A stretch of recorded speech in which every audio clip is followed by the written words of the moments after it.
마태복음 6장 19절부터 21절까지 말씀 찾으신 줄로 믿고 제가 봉독하겠습니다. 너희를 위하여 보물을 땅에 쌓아두지 말라. 거기는 좀과 동록이 해하며 도둑이 구멍을 뚫고 도둑질하느니라. 오직 너희를 위하여 보물을 하늘에 쌓아두라. 거기는 좀이나 동록이 해하지 못하며 도둑이 구멍을 뚫지도 못하고 도둑질도 못하느니라. 내 보물 있는 그곳에는 내 마음도 있느니라. 아멘. 우리가 계속해서 지금 성도의 기본생활 5가지에 관해서 말씀을 제가 전하고 있는데, 오늘은 4번째 온전한 헌금을 주제로 여러분과 말씀을 나누려고 합니다. 오늘날 많은 사람들이 하나님의 말씀으로 삶을 해석하는 것이 아니라 사람의 기준, 세상의 가치관, 또 문화를 가지고 하나님의 말씀을 해석하려고 합니다.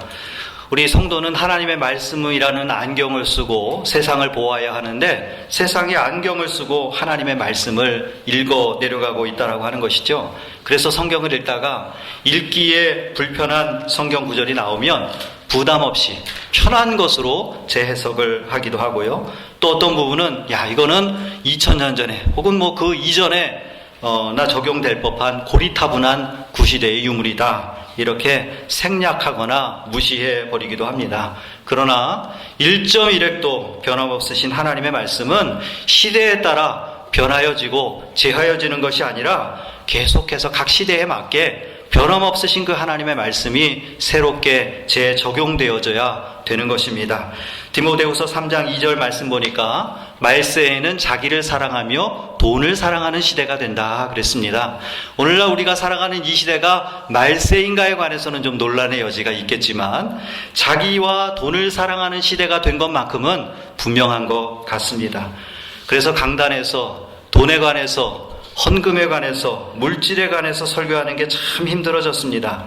제가 오늘 설교를 준비하면서 다른 목사님들은 헌금에 관해서 어떻게 설교를 하셨는가 좀 여러 목사님들의 설교를 들어보았는데, 설교 앞에 서론이 참 길더라고요. 어떤 서론이냐면, 원래 제가 헌금 설교를 잘 안 하는데 라거나 여러분에게 상처가 되지 않기를 바라는 마음을 담아서 아무튼 이렇게 빙빙 돌려서 이야기를 하고, 또 어떤 목사님은 지금 당장은 순종하지 못한다고 하더라도 여러분 나중에 한번 도전해 보시길 바랍니다 하면서 아무튼 서론이 길어요. 그만큼 목사님들이 물질에 관해서, 헌금에 관해서 설교하기 힘든 시대에 있다라고 하는 것은 분명한 사실일 것입니다. 오늘날 일부 신앙인들이나 믿지 않는 자들이 11조를 폐지해야 된다, 이렇게 주장을 하기도 합니다. 그러나 예수님께서는 우리가 잘 아는 대로 구약의 율법을 폐기하신 것이 아니라 완성하셨습니다.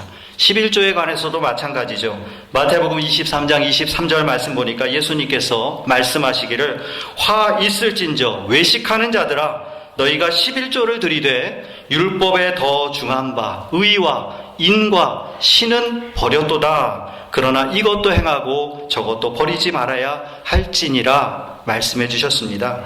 유대인들의 잘못된 11조 습관에 관해서는 지적해 주시면서 올바른 11조를 행하라고 말씀해 주신 것입니다. 어떤 사람들은요, 초대교회와 종교개혁자들이 11조를 강조하지 않았다, 이렇게 이야기를 합니다. 그러나 역사적인 기록을 보면 초대교회와 종교개혁자들에게 11조는 너무나 기본이었어요.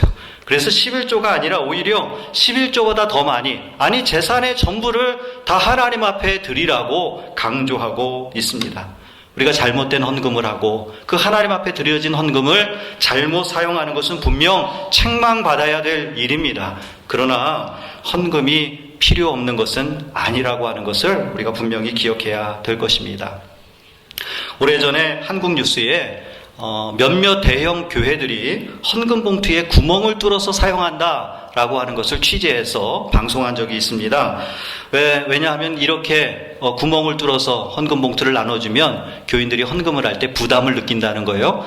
1,000원짜리를 집어넣으면 이렇게 구멍 안으로 보이니까 이거 좀 너무한데, 그래서 1,000원 할 거 10,000원 하게 되고 이런 식으로 헌금을 강요한다, 이런 취지로 뉴스에 방송이 된 적이 있는데요. 거기에 대해서 교회 측에서는 구멍 뚫린 봉투를 사용하면 헌금 개수를 할 때 봉투 안에 돈을 남겨두는 일이 자주 발생하는데 그런 일을 예방할 수 있다, 이렇게 주장을 하였습니다. 저는 물론 교회 측의 이 입장이 맞을 것이라고 생각을 합니다. 설마 헌금을 더 하도록 만들려고 그런 의도가 있었을 것이라고 생각하지 않고요. 설령 그런 방법으로 헌금을 더 많이 하게 한들 무슨 의미가 있겠습니까? 오늘 다시 한번 우리가 생각해 보아야 할 것은 올바른 헌금의 의미와 어떻게 하나님 앞에 하나님께서 기뻐하시는 헌금을 드릴 것인가 라고 하는 것입니다. 하나님께서는 우리가 올바른 헌금, 온전한 헌금을 주님 앞에 드리기를 원하십니다. 오늘 말씀을 통해서 다시 한번 우리의 헌금 생활을 점검하고 결단하는 여러분 되시기를 주의 이름으로 축복합니다. 첫 번째로 헌금은 마음을 드리는 것입니다. 한번 같이 해볼까요? 헌금은 마음을 드리는 것이다. 여러분, 믿음이 무엇입니까? 믿음이 무엇이에요? 우리의 마음을 하나님께 두는 것이 믿음입니다. 그렇다면 지금 나의 마음이 주님께 드려져 있는가? 아니면 세상 가운데 가 있는가? 아니면 나에게 있는가? 라고 하는 것을 확인해 보는 것이 필요할 것입니다. 그것을 진단하는 도구로 때로는 숫자가 유용하더라고요. 여러분, 병원에 가면 진료를 할 때 제일 먼저 하는 것이 무엇입니까? 혈액 검사를 하게 됩니다. 이 혈압 검사를 해서 보면 수치가 나오게 돼요. 그 수치를 보면서 고혈압이 있는가, 또 콜레스테롤 수치가 높은가, 당뇨가 있는가, 이런 것들을 점검하면서 병을 찾아나가게 됩니다.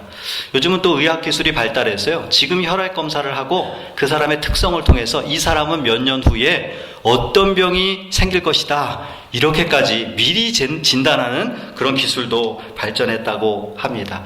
어쨌든 현재 건강 수치를 확인하는 것이 중요하다라고 하는 것이죠. 마찬가지로 신앙의 건강 상태도 때로는 숫자를 통해서 점검해 볼 수가 있는 것 같습니다. 여러분, 1년에 52주 중에 얼마나 주일 성수를 잘하고 있는가 한번 여러분 생각해 보세요. 내가 1년 가운데 얼마나 하나님 앞에 예배를 빼먹고 있는가. 또 하루 24시간, 일주일 7일 가운데 내가 얼마나 주를 위해 봉사하고 하나님 앞에 기도의 시간을 드리고 있습니까? 또 내가 드리는 헌금과 11조는 과연 얼마나 되는가 한번 여러분 생각해 보실 필요가 있다라고 하는 것이죠. 어떤 사람은 똑같은 헌신을 해도 최소한 미니멈으로 헌신을 하면서 내가 헌신했다, 이렇게 말하는 사람이 있고요. 반면에 어떤 사람은 주님 앞에 헌신할 때에 최선의 것으로, 가장 좋은 것으로, 내가 할 수 있는 한 최고로, 맥시멈으로 헌신을 드리는 경우가 있습니다. 그 차이는 어디에서 나오는 것입니까? 바로 나의 마음이 얼마나 주님께로 향하여져 있는가, 내 마음이 얼마나 주님 앞에 가 있는가에 달려있다라고 하는 것이죠. 물론 절대로 헌금 액수가 신앙의 건강 상태를 확정하는 것은 아닙니다. 얼마나 내 마음 중심을 담아서 주님 앞에 드린 헌금인가 라고 하는 것이 중요할 것입니다. 여러분, 성경에 돈 얘기가 많이 없을 것 같지만 성경에는 돈 얘기가 참 많이 나옵니다. 돈에 관한 가르침이 참 많습니다. 사복음서에 보면 예수님께서 여러 가지 비유를 들어서 제자들과 많은 무리들에게 말씀을 해주셨는데요. 예수님의 비유가 37가지인데 그 가운데 재물, 돈과 관련된 주제로 예수님께서 비유하신 것이 얼마나 되는지 아세요? 18가지가 됩니다. 성경 전체를 보면 믿음과 기도에 관해서 아주 구체적으로 말씀해 주시는 구절이 한 500개 정도 된다라고 하는데, 돈에 관해서 말씀해 주시는 구절은 약 2000개가 된다라고 하는 거예요. 여러분, 믿음이 중요하고 기도에 대해서 가장 많이 이야기할 것 같은데 그보다 더 많이 우리에게 하나님께서 주시는 말씀이 뭐냐? 바로 재물에 관한 거, 물질에 관해서 말씀해 주고 계십니다. 그만큼 우리가 돈에 대한 태도를 올바로 갖는 것, 그것이 신앙에 있어서 가장 중요한 기본이 될 수 있다라고 하는 것을 우리가 깨달아야 될 것입니다. 물질은 일만하게 근원이 된다라고 하는 성경 구절을 우리는 잘 알고 있어요. 그래서 경건하려고 하려면 돈을 멀리해야 되거나 또 멀리할수록 좋다, 이렇게 생각을 하고요. 또 일부러 경건하게 돈 얘기는 넘어가려고 합니다. 그리고 아닌 척 해야만 경건해 보인다, 이렇게 생각을 우리가 하는데요. 사실은 안 그런 것뿐이지 우리 마음속에는 돈에 대한 관심이 너무 많이 있는 것을 솔직하게 고백할 수 있잖아요. 그러나 성경은 돈이 얼마나 소중하고 중요한지를 우리로 하여금 정면으로 바라보게 하고 정면으로 도전하게 만듭니다. 우리는 돈과 상관없는 사람이거나 혹은 돈에 끌려가는 노예와 같은 돈을 주인으로 삼는 그런 것이 아니라 오히려 돈을 지배하고 돈을 유용하게 잘 사용하도록 성경은 우리에게 말씀해 주고 계십니다. 많은 분들이 물질이 어려우면 어려울수록 많이 우울함 가운데 사로잡히는 것을 보게 됩니다. 수입이 적어지면 마음이 우울해요. 그죠? 어떻게 해야 되나. 그러다가 또 수입이 늘면 마음이 행복해져요. 기뻐지고 컨디션도 안 좋았는데 오늘 컨디션이 굉장히 좋은 것 같고요. 왜 그렇습니까? 우리가 물질에 자유하지 못하고 사실 그것에 노예가 되어서 그것에 끌려다니고 있는 것이 바로 우리 현실의 삶의 모습이다라고 하는 것이죠. 미국의 역사상 가장 큰 부자라고 하는 사람이 바로 록펠러입니다. 지금으로부터 한 100여 년 전, 200여 년 전쯤의 사람인데요. 그가 얼마나 많은 재산을 가졌냐 하면 오늘날 돈이 가장 많은 사람을 쉽게 빌 게이츠다 이렇게 이야기를 한다면 빌 게이츠보다 3배나 더 많은 돈을 가졌던 사람이라고 해요. 왜냐하면 당시에는 사업을 독점으로 할 수 있는 그런 시대였기 때문에 그가 정유 사업을 독점하고 나니까 혼자 돈을 가격을 올렸다 내렸다 하면서 얼마나 그냥 마음대로 했겠습니까? 엄청난 돈을 걷어들였어요. 그래서 록펠러 그가 가진 재산이 미국 전체 유동 자금의 1.5%에 해당하는 금액이었다라고 합니다. 얼마나 많은지 모르겠죠. 감이 잘 안 오실 텐데. 아무튼 그가 엄청난 부자였어요. 그런데 그가 인격적으로 하나님을 만나고 자신의 재산의 11조, 아니 10의 3조를 하나님 앞에 드리면서 선한 영향력을 행사하는 그런 멋진 사람으로 살아가게 되었는데요. 그 전에 원래 그는 아주 부당한 기업인이었고 나쁜 사업가였습니다. 한때 그의 그 기업의 노조가 이 데모를 할 때에 그 노조를 해산시키기 위해서 갱들을 동원해서 총을 사용하는 바람에 수십 명의 사상자가 나오기도 했다 그래요. 그러나 그가 주님 만나고 인격적으로 변화되니까 완전히 물질의 노예가 아니라 물질을 마음대로 하나님께서 원하시는 대로 사용하는 사람이 되었죠. 어쨌든 록펠러가 한참 돈을 벌 때에 기자들이 그에게 질문을 했다 그러죠. 록펠러 씨, 당신은 도대체 그 돈이 그렇게 많으신데 얼마나 돈을 더 벌어야 리타이어 하실 겁니까? 얼마나 더 벌어야 만족하시겠습니까? 이야기했더니 록펠러가 뭐라 그랬대요? 조금만 더, a little bit more 이렇게 이야기를 했다는 거예요. 돈이 아무리 많아도 조금만 더 그 만족함이 없는 것을 우리가 잘 알 수 있습니다. 여러분, 사람이 쥐고 있는 손은 절대로 행복하지 못합니다. 더 가진다고 우리가 행복해질 것 같지만 결코 그렇지 않아요. 쥐고 있는 것은 오히려 불안해요. 언제 내 손에서 이것이 달아날까? 그런데요, 여러분, 믿음은 쥐고 있는 것을 하나님 앞에 펴는 것을 믿음이라고 말합니다. 세상에 대한 관심과 욕망을 하나님 앞에서 다 펴고 주님, 나는 이제 주님만 붙잡겠습니다. 주님의 손을 잡고 걸어가는 것, 그것이 바로 믿음이라고 하는 것이죠. 우리가 여러 가지 걱정과 염려와 근심과 문제들을 주님 앞에 내어놓고 주님 손잡고 걸어가는 믿음의 사람들 되시기를 주의 이름으로 축복합니다. 그래서 우리가 어떤 문제가 있든지 주님 앞에 다 나와서 문제를 주님 앞에 내려놓습니다. 이러면서 기도를 해요. 근데 우리는 물질은 주님 앞에 내려놓으려고 하지를 않아요. 물질은 그냥 꼭 내 손에 쥐고 내가 가지고 있어야만 되는 것으로 생각을 하는데요. 사랑하는 성도 여러분, 물질도 주님 앞에 내려놓으시길 바랍니다. 물질을 이 땅에 나를 위하여 쌓아놓는 것이 아니라 하나님 앞에 올려드리는 여러분들이 되어주셨으면 좋겠어요. 오늘 우리가 읽지 않았지만 24절 말씀 보니까 예수님께서 말씀하시죠. 한 사람이 두 주인을 섬기지 못할 것이니 물질과 하나님을 겸하여 섬길 수 없다고 분명하게 말씀해 주십니다. 우리가 헌금을 드릴 때 주저하게 되는 경우가 있어요. 솔직하게 헌금을 드리면서 얼마를 해야 될까? 또 어떤 분들은 헌금을 안 하면서 이렇게 이야기를 합니다. 무슨 이유가 있는 거예요. 꼭 내가 헌금을 해야 되는 건가? 다른 구제비로 도네이션을 하면 되지. 아무튼 여러 가지 이유와 변명거리가 있는데 솔직하게 우리의 모습을 생각해 본다면 하나님보다 돈이 더 귀하기 때문에 그런 거죠. 하나님 앞에 돈을 내어놓을 수가 없기 때문에 그런 거예요. 그게 바로 나의 믿음, 신앙의 수준이라고 하는 것입니다. 그것을 부인할 수가 없어요. 우리가 잘 아는 빌 게이츠와 그의 아내 멜리더 부부는 1년에 수십억 달러를 기부한다고 합니다. 또 우리가 잘 아는 월가의 대부죠. 워런 버핏도 1년에 자신의 재산의 30%를 기부를 해요. 그리고 지금처럼 이렇게 알지 못하는 질병이 나오면 수천만 불씩을 도네이션해서 이 치료제를 개발하는 일을 위해서 사용하도록 합니다. 그들의 공통점이 무엇인가? 자기 재산의 30% 이상을 사회에 환원한다라고 하는 원칙을 가지고 있다라고 합니다. 그래서 30%를 사회에 기부를 하면 또 내년에 돈이 또 들어와.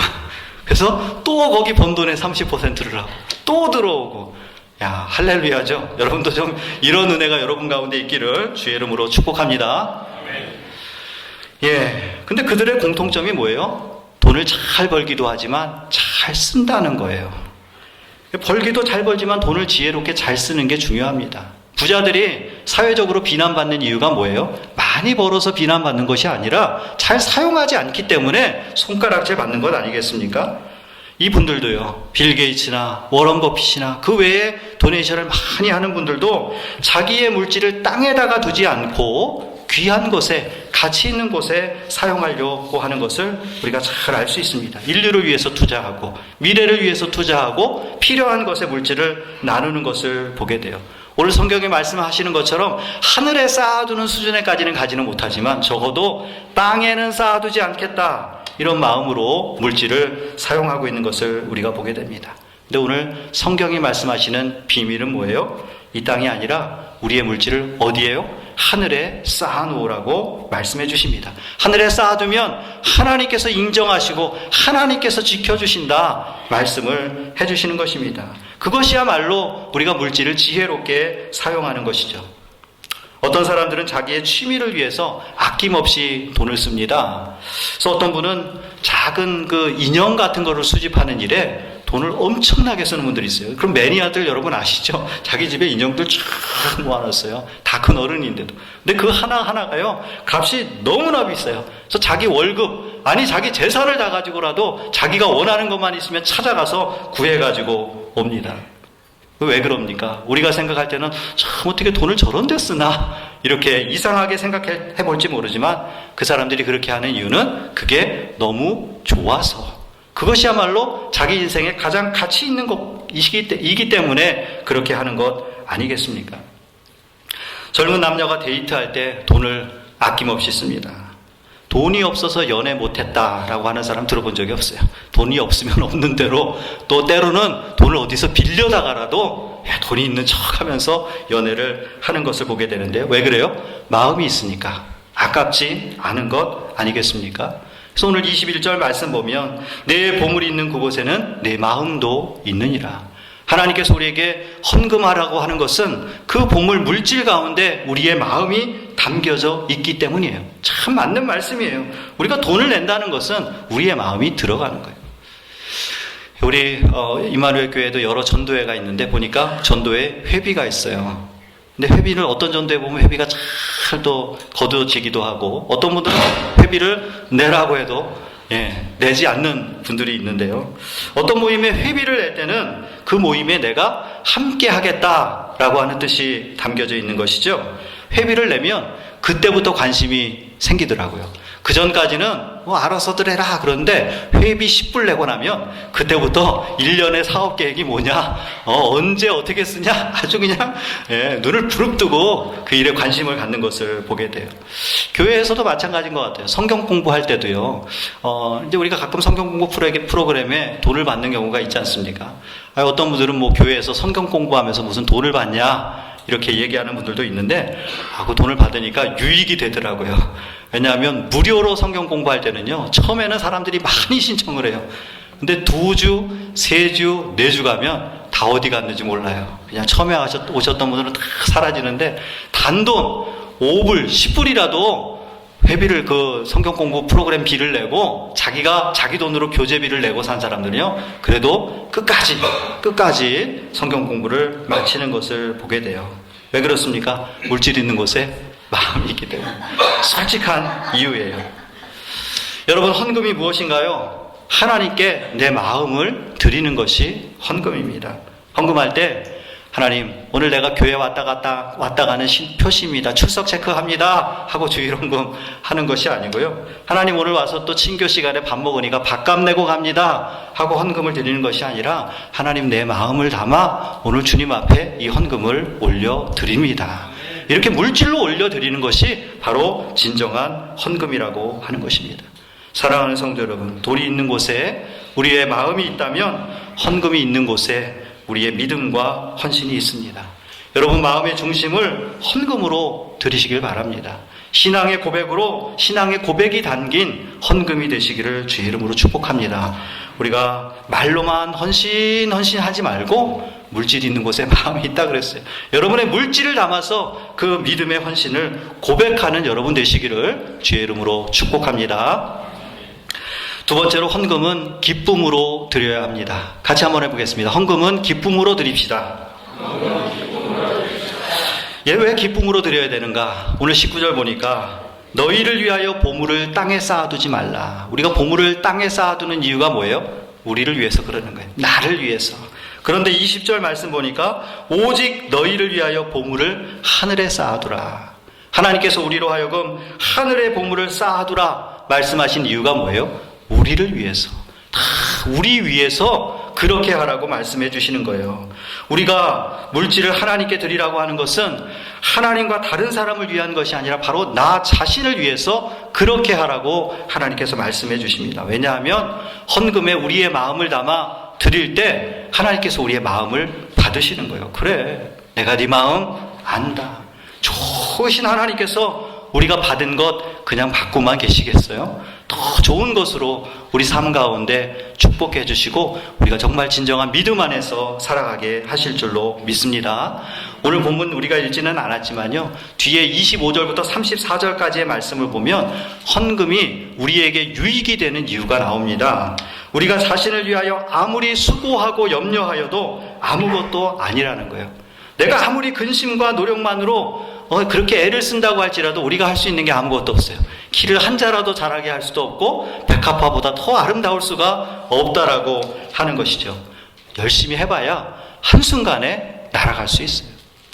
제가 미국에 12년 전에 왔는데요, 미국에 온 지 얼마 되지 않아서 한 두세 달 정도 지났을까요? 그 정도밖에 되지 않았는데 우리 예찬이가 4살이었던 예찬이가 갑자기 이 맹장이 터졌어요. 근데 처음에는 맹장인지도 몰랐죠. 그냥 배가 아프다고 밤새도록 누워있는데 그냥 그런가 보다, 아침 되면 괜찮을 거야 하면서 버티라고 하다가 결국 너무 아파해서 병원에 갔더니 그만 맹장이 터져버렸어요. 그래가지고 그냥 큰 병원으로 가서 일주일 넘게 한 열흘 정도 입원해 있었는데요. 아무튼 잘 그래도 치료받고 퇴원을 했는데 집으로 빌이 날라왔어요. 5만 불이 날라왔어요.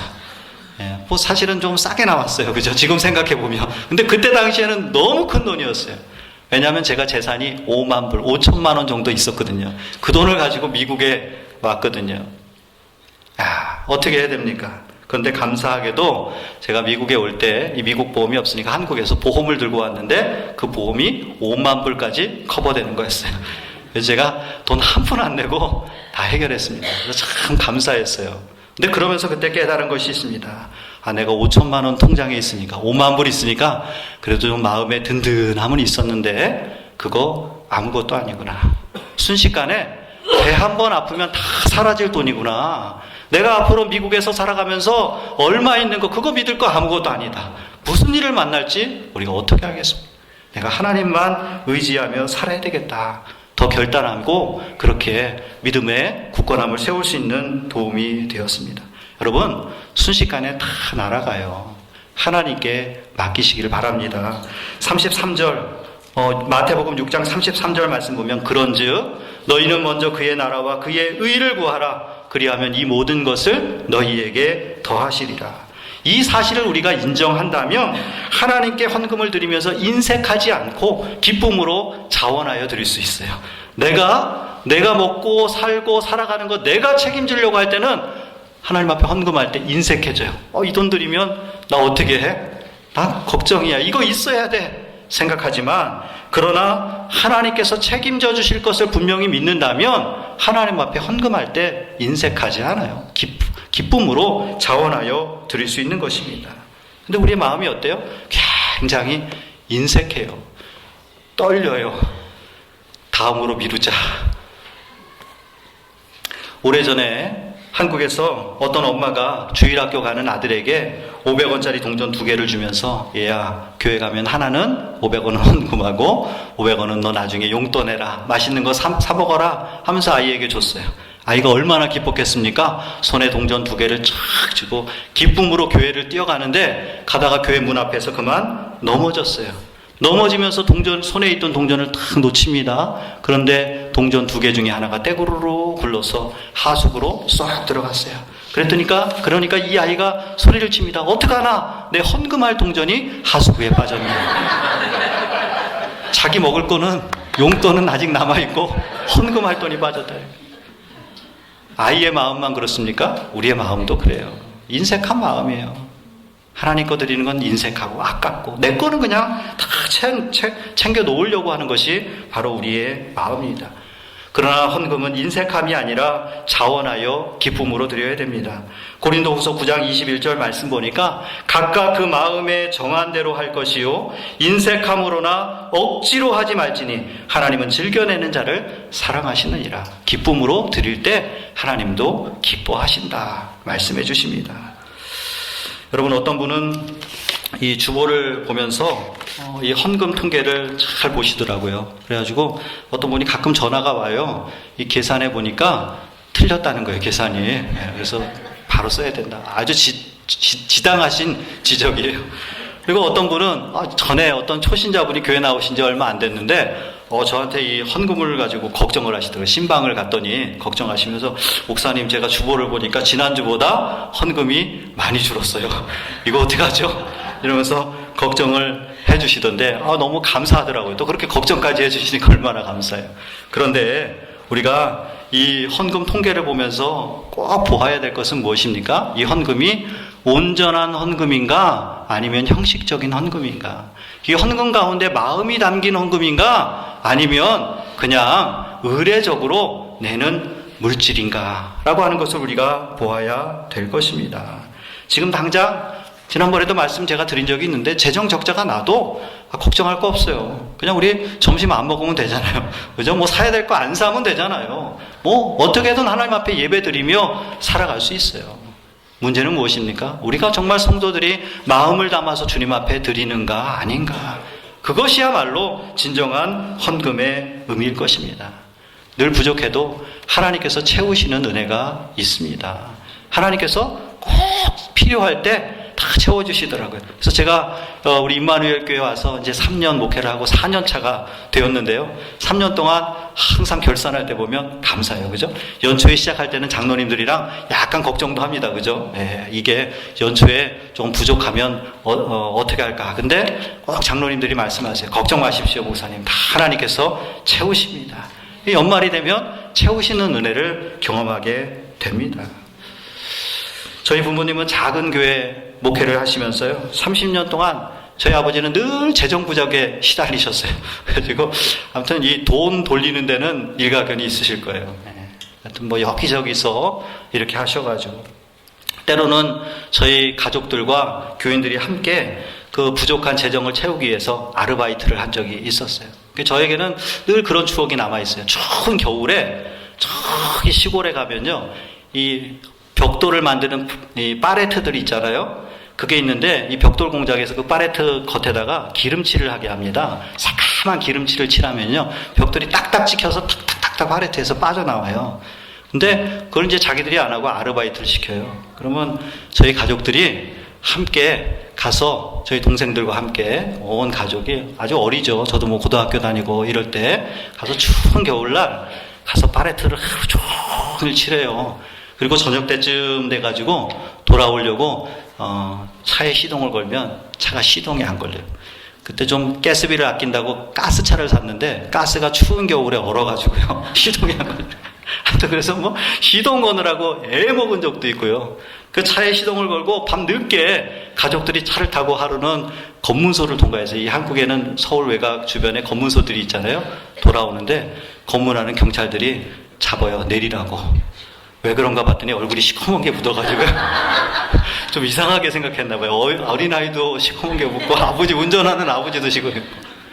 참 그렇게 재정적으로 어려운 형편을 겪었지만 하나님께서 다 채우셔서 지금 다 잘 살고 있어요. 예, 저희 아버지 어머니도 얼마나 건강하게 하셨는지 한 번 병원에 안 가시고 지금 이제 70대 후반이 되셨지만 건강하게 은퇴하셔서 잘 살고 계세요. 다 하나님의 은혜입니다. 물론 우리가 막 소비하고 낭비하고 살 정도는 아니겠지만 하나님께서 다 채우시는 은혜가 있습니다. 사랑하는 성도 여러분, 여러분의 보물을 기쁨으로 자원하여 하늘에 쌓는 여러분 되시기를 주의 이름으로 축복합니다.